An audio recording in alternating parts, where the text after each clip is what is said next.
도심 속 원시림의 풍경을 간직한 생명의 땅. 대구의 숨은 명소이자 동식물들의 천국 달성습지. 여기 수달도 있어가지고 잘하면 수달도 볼 수도 있어요. 부산에서 여기까지 갈매기도 올라옵니다. 이만한 가물치가 저기인가? 꽁새끼. 여기요. 엄마 까투리.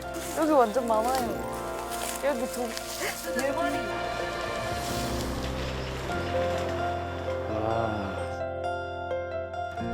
언제 어디서 무엇이 나타날지 모른다. 호락호락치 않은 달성습지 탐방기. 살아 숨쉬는 자연 생태 보고. 그곳에선 과연 무슨 일들이 일어나고 있는지 야생의 땅 달성습지로 지금 떠나봅니다.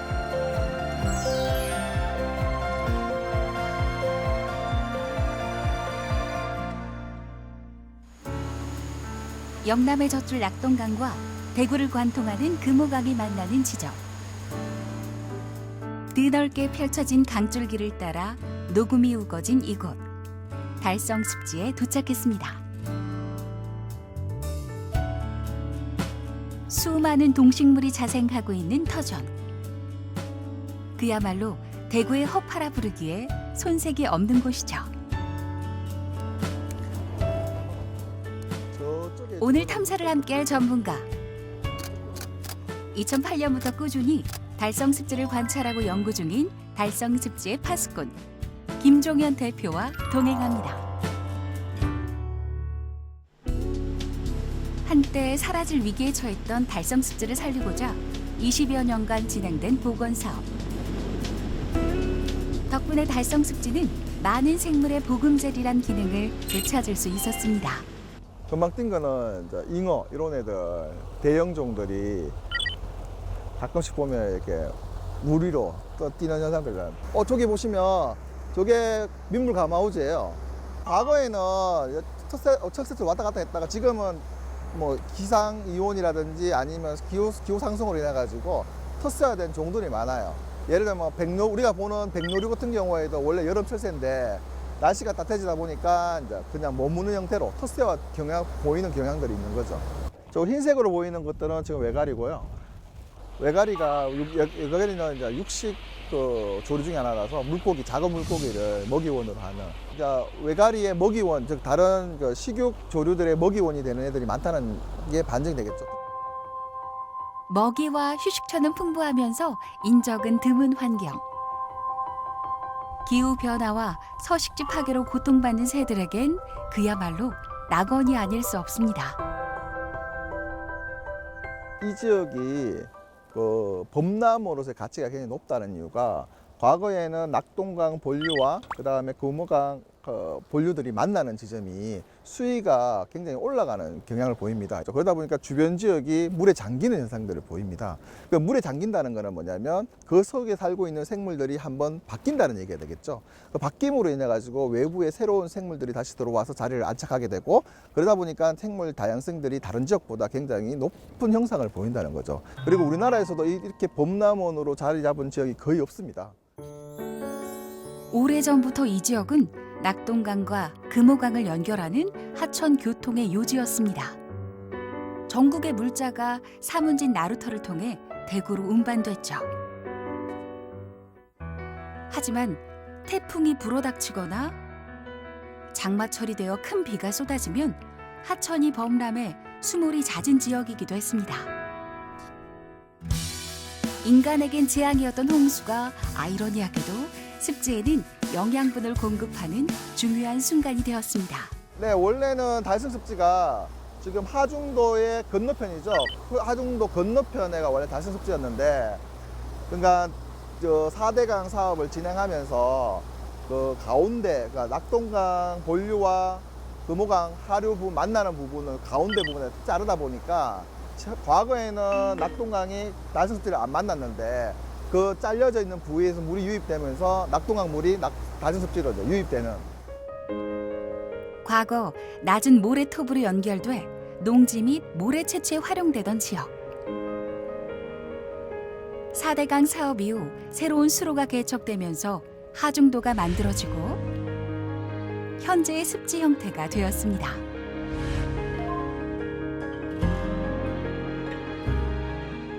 그 달성 습지가 가지는 습지의 특성이 물을 머금고 있는 부분들이 굉장히 낮다 보니까 최근에 이제 달성보라든지 보가 만들어지면서 수위가 올라가게 되고 그 수위가 올라감으로 인해 가지고 달성 습지 내부까지 물이 공급이 됐던 거죠.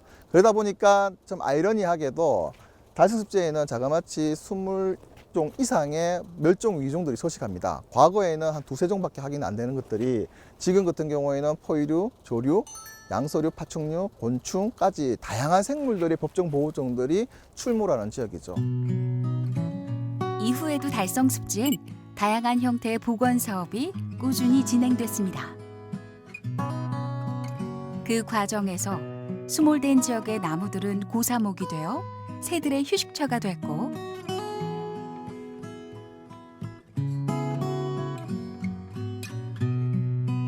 수변에는 습지 식물들이 자생적으로 군락을 이뤘습니다. 저기 보시면 수변부 쭉 보시면 이제 물이 고차가 되면서 저런 버드나무들이 수변부에 저렇게 마치 일직선처럼 쫙 분포하고 있는 거죠. 저쪽 안쪽은 저기 왕버들입니다. 왕버들. 왕버들은 이제 우리가 우리나라에서 하천 하구 습지에서 굉장히 중요한 지표종으로 보고 있거든요. 저 왕버들이 굉장히 많으면 건강한 습지가 이루어져 있다. 그렇게 많이 보는 거죠. 그 밖에도 다양한 습지의 지표종들이 자연스레 자리를 잡아 달성 습지만의 작은 생태계를 이루고 있습니다.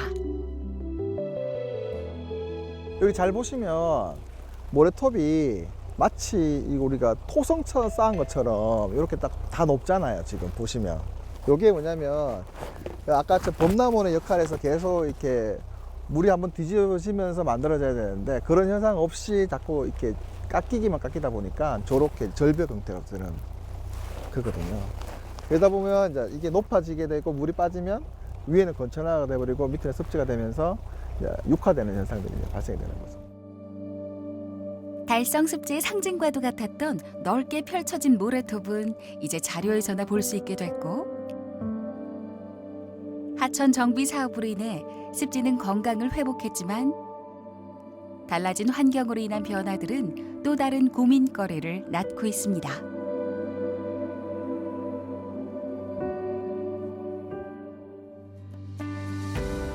지난해 4월 20여 년간의 복원 작업을 마치고 시민들에게 개방된 달성 습지 탐방로.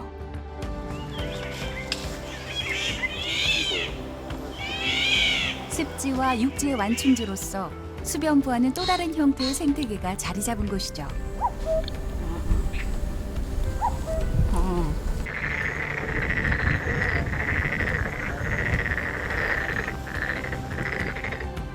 밑에 있는 곤충들이거든요. 이 매력적인 공간에 서식하는 여러 가지 생물들을 확인하기 위해 탐방에 나섰습니다.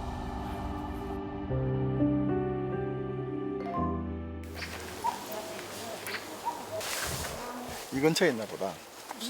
뻐꾸기가 이 근처에 있나 봐요. 들린 소리가 원래 사람이 가까이 오니까 좀 소리가 좀 준다는 거는 우리하고 조금 거리가 가깝다는 얘기일 수도 있고.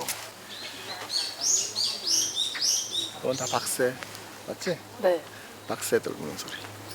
까치도 좀 물고 박새도 좀 물고 뻐꾸기도 좀 물고. 보이진 않네요. 생태 탐방로를 따라 달성 습지의 깊숙한 곳으로 이동하는 두 사람.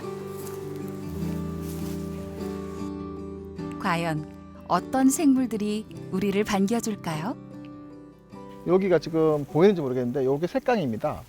과거에 이쪽에서 물이 흘러서 한 5년, 6년 전만 하더라도 맹꽁이들이 요 사이사이에 산란하던 그런 지역이죠. 지금은 현재 비가 너무 안 와서 지금 건조되어 있는데 이번 우기시에 비가 온다고 하면 산란하는 지역으로 있는 위치가 되겠습니다. 여기 깨꼬리. 깨꼬리. 안 왔네. 아이고, 들어갔다. 저 깨꼬리, 노란색. 다른가요? 일단은 있는 거 확인했으니까 저 건방에 있을 거예요. 일단은 딱따구리나.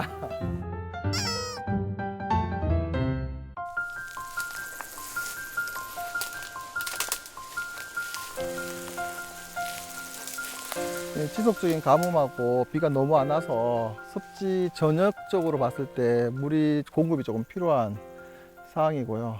여기 보게 되면 지금 그 육상화된 식물들이 좀 많이 분포하고 있습니다. 그래서 비가 이제 장마철에 비가 오게 되면 이 육상화된 식물들은 거의 다 죽고요. 나머지 이제 물을 좋아하는 이제 식물들이 종자가 발화하면서 습지 형태로 바뀌는 거죠. 여기 가물치도 있거든요. 이만한 가물치가 저기인가? 아니, 이런 습지 깊숙한 곳에 대왕 가물치가 산다고요? 여기 맞아요. 고라니가 가는 길이야. 운 좋으면 고라니 여기 앉아 있을 수 있어. 습지 곳곳에 위치한 크고 작은 물 웅덩이들. 이곳 역시 습지 생태의 큰 축을 담당하는데요. 그래서 실질적으로 과거에는 제 키보다 한 2배 정도 원래는 깊어야 돼요. 그러니까 물이 진짜 굉장히 가물게 지금 떨어진 거죠. 그나마 지금 이것도 지금 여기 달성 습지에 서식하고 있는 야생동물의 이제 식수원 개념이 되는 거죠. 그 앞쪽에 있는 발자국들이 야생동물들이 와서 물을 먹고 간 흔적들이라고 보시면 돼요. 가물치 아까 이만한 거 있다고 하시더니. 다른 사람들이 와서 안 잡아갔다면 요 안에 있을 거예요. 겉으로 보기엔 별 볼 일 없는 초라한 물 웅덩이. 하지만 습지에 서식하는 야생 동물들에겐 생명이 담긴 옹달샘입니다. 이렇게 석발자국, 얘는 노구리 발자국. 차이가 다리 앞에 발톱이 있어서. 동물들은 직접 못 만났지만 다양한 흔적들을 볼 수 있었는데요. 도시에 인접한 달성 습지. 자세히 들여다보면 작고 소중한 생물들이 눈에 들어옵니다.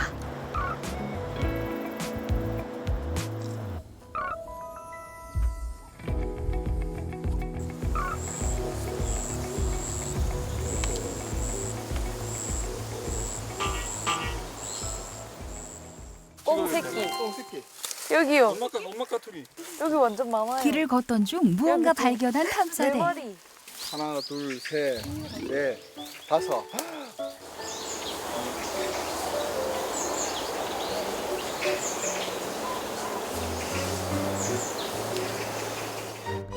또 한 번 숲을 속에서 부스럭 소리를 들은 감독님.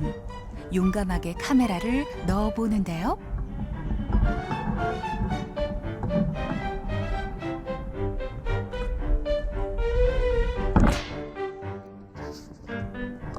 다시 한번 용기를 내서 접근하는 카메라. 그 정체는 두꺼비. 두꺼비를 입에 문 뱀이네요. 한국에 서식하는 4종류의 독사 중 하나인 유혈모기. 두꺼비를 잡아먹고 두꺼비의 독을 저장해 사용하는 특이한 뱀인데요. 울긋불긋한 무늬가 특징으로 일명 꽃뱀이라고도 불리죠.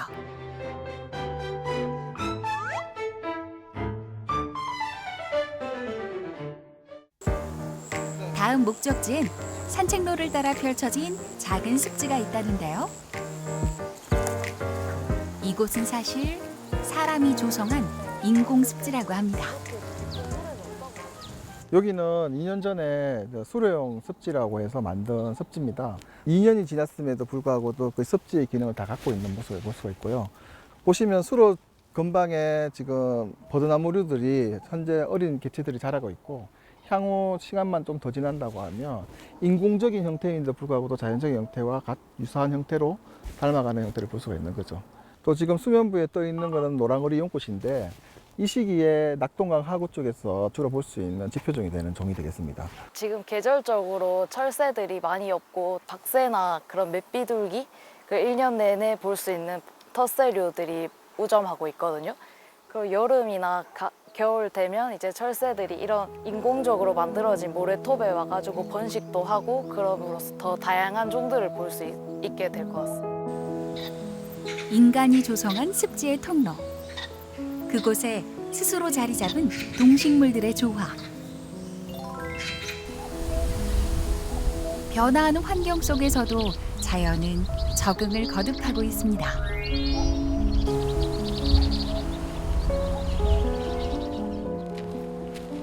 (20여) 년간의 복원 사업이 마무리된 지금 우리가 달성 습지를 위해 할 수 있는 일은 더 이상 없는 걸까요? 외부적인 그 변화의 압력과 기존에 있던 습지를 그대로 보존할 것이냐, 아니면 습지 기능을 추가시켜서 더 다양한 습지로 형태로 갈 것이냐에 대한 갑론을박을 겪어서 지금까지 왔었습니다. 근데 이제 그 모든 20년 동안의 진통을 겪으면서 만들어진 이 습지가 과연 향후 20년 동안 어떠한 모습으로 변할지 지켜보는 거 굉장히 중요하고요. 여기 탐방로 만들어진 대로만 시민들이 이용하고 그러면 기존에 살고 있는 동물들에게 피해가 안 가고 종 다양성도 더 높아질 거라 생각합니다. 도심 속 습지로 인간과 공존해온 달성 습지. 개발의 바람 속에서도 습지는 오랜 회복 시간을 묵묵히 견뎌냈습니다. 시시각각 변화하는 자연과 인간은 앞으로도 공존을 이어나가야 하는데요. 그러기 위해선 자연의 변화에 귀 기울이는 지혜와 애정이 우리에게 필요하지 않을까요?